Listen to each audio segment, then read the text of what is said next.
Get ready for another edition of MSCB News as we dive into the world of Mesquite ISD. Ever wonder what high school life is like for today's youth? We sit down with students to get an inside look. Plus, in our Mesquite ISD Read, Play, Talk initiative segment, we delve into the critical years before kindergarten and why they matter.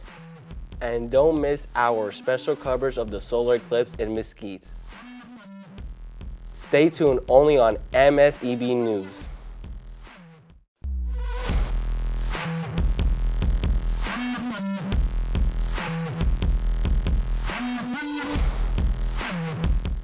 Welcome to MSEB, live from the TEC studios. Good afternoon, Mesquite ISD. Thanks for tuning in. I'm Asia Scarborough. And I'm Roberto Guadron, and you're watching MSEB Live, a show produced by MISD students and brought to you live from the TEC studios. We'll bring you the top stories from throughout the district and take an inside look at what's happening in MISD. Let's get to our first story. Our field reporter, Edgar Meza, is at Mesquite High School interviewing students about their high school life. Let's see what's happening there. Today I'm here with Alex Lopez. All right, Alex, tell me, what is the favorite thing you learned in high school, but not a subject? Probably to make friends and interact with other people. And what was your favorite teacher? And what subject did she teach? Mr. Govea, he teaches geometry, and he's just really funny, like how he teaches us. What would be the one thing you could change about your high school life, like if you were to go into the past and change one thing? Probably how I talk to people, because I want to be more nicer to other people. All right, what's your name? Francisco Flores. All right, Francisco. What is a thing that you learned in school that is not a subject here? Like, what's something you learned? I learned how to make friends. All right. That's cool. That's cool. Who is your favorite teacher, and why are they your favorite teacher? And like, what subject did they teach you? Mr. Clark, he does English. He's just a very chill teacher overall. Just a nice teacher to have. What is one thing that you would change about your high school career? To not be such a Sigma. All right, Jordan. What is your favorite thing you've learned in high school that isn't a subject? My favorite thing I learned in high school is usually basketball, because I started meeting friends there in gym. Or who is your favorite teacher, and what did they teach, and why do you like them? My favorite teacher is Mr. Ochoa. Even though I didn't have him in class, he just taught me how to play Super Smash Bros., like the video game. Oh, yeah, okay. If you were to change one thing about your high school life, what would it be? Definitely my grades. Alejandro, what's a subject that you learned in school that isn't a subject in school, like a math or a science? Sure, I'm gonna have to say business, how to invest and things like that. Yeah, that's pretty important. Who is your favorite teacher and why? I'm going to say Mr. Garcia, he has a pretty chill class, basically just kind of do nothing the whole day. What is one thing you could change about your high school career?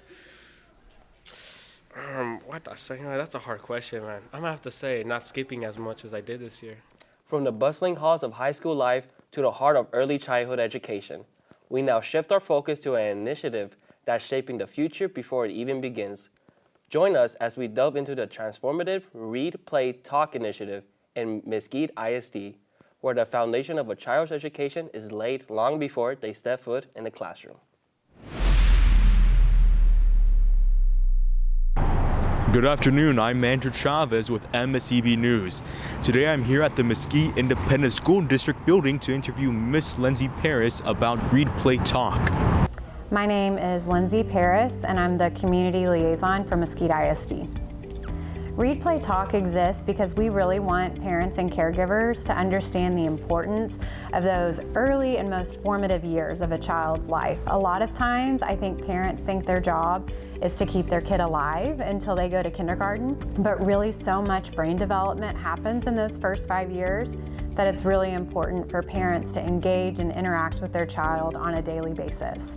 So that's why the district really pushes the Read, Play, Talk initiative, and we encourage parents to read, play, and talk with their kids every day so that by the time the child enters pre-K or kindergarten, they're ready to read and they're just set up for success in school and beyond.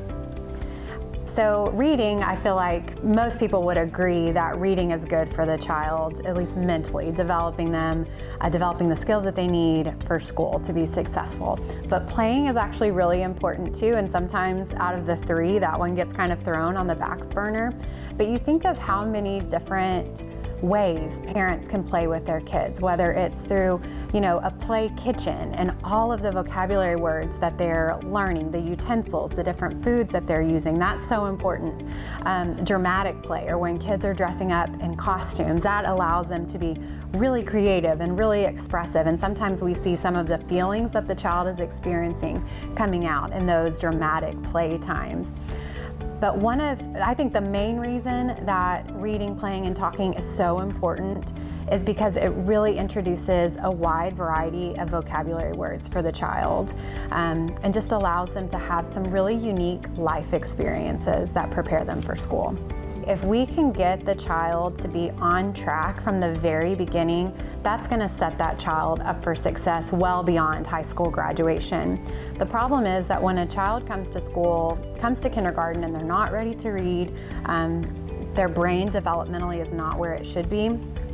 Basically, for that child's whole educational career in the school district, we're playing catch up. We're trying to get that child caught up to where he or she should be, versus if the child came to school ready to learn, ready to read, has all of those basic skills already developed, then we can really help develop the child and help him or her thrive in whatever future they want to pursue for themselves. What I want parents, families, really everyone in Mesquite to know is how important those first few years of a child's life are. Even though they might not be talking back to you yet, you feel like they're not communicating with you, they are communicating in some way, and they want you to communicate with them. So even as a newborn, start reading with your baby. Make it a part of your habits every single day, and keep that habit up until the child goes to school and beyond. But we really want families to fully understand the importance of reading, playing, and talking with their children every single day. Thank you, Ms. Lindsay Paris, for your time today. Who knew reading could be such a useful tool for our development? Now, if you don't mind me, I'm going to do some reading myself. As we shift gears from the Read, Play, Talk initiative in Mesquite ISD, get ready for an event that lit up the skies and sparked wonder. In our final story, we'll dive into the mesmerizing solar eclipse that graced Mesquite on April 8th. Join us as we explore this cosmic phenomenon. Let's take a closer look. Welcome to our special coverage on the solar eclipse, a celestial spectacle that has captured the imagination of humanity for centuries. Today, we have a unique opportunity to gain insight into this extraordinary event at MISD. We will interview the Mesquite High School astronomy teacher, Mr. Kubala, to share with us an enlightening conversation and the experiences surrounding the solar eclipse. I'm John Kabbalah, and I teach astronomy here at Mesquite High School. It's in the path of totality, and we're going to have we had one of the longest times of complete darkness in the path. So we had 4.5 minutes. So that's more than any place else. So people came to Mesquite just to see just to have that experience, to have the longest experience possible. The alignment has to be just right. So the moon isn't actually on the same plane as the sun and Earth. It's actually at about a 10 to 15 degree tilt. And so it doesn't, there's an eclipse someplace on Earth about every 18 months.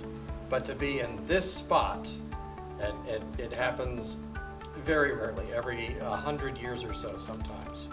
So the next time it's going to happen, it'll happen in 2044, somewhere around there, but that's going to be north of here. It'll happen in Oklahoma and those states east to west that way.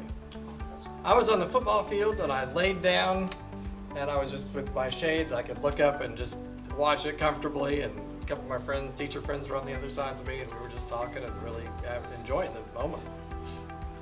You really liked the moment? Yeah, it was awesome.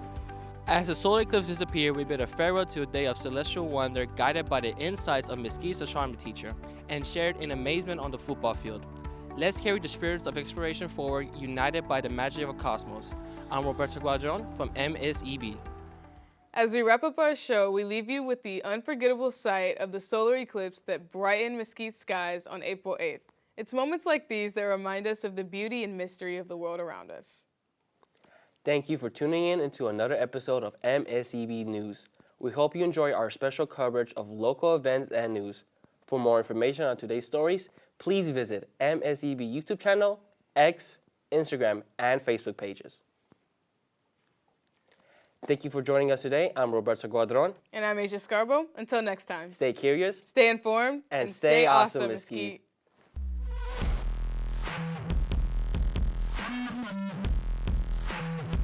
This has been a presentation of MSEB, Mesquite Student Entertainment and Broadcasting, in association with the Mesquite Independent School District Career and Technical Education Department.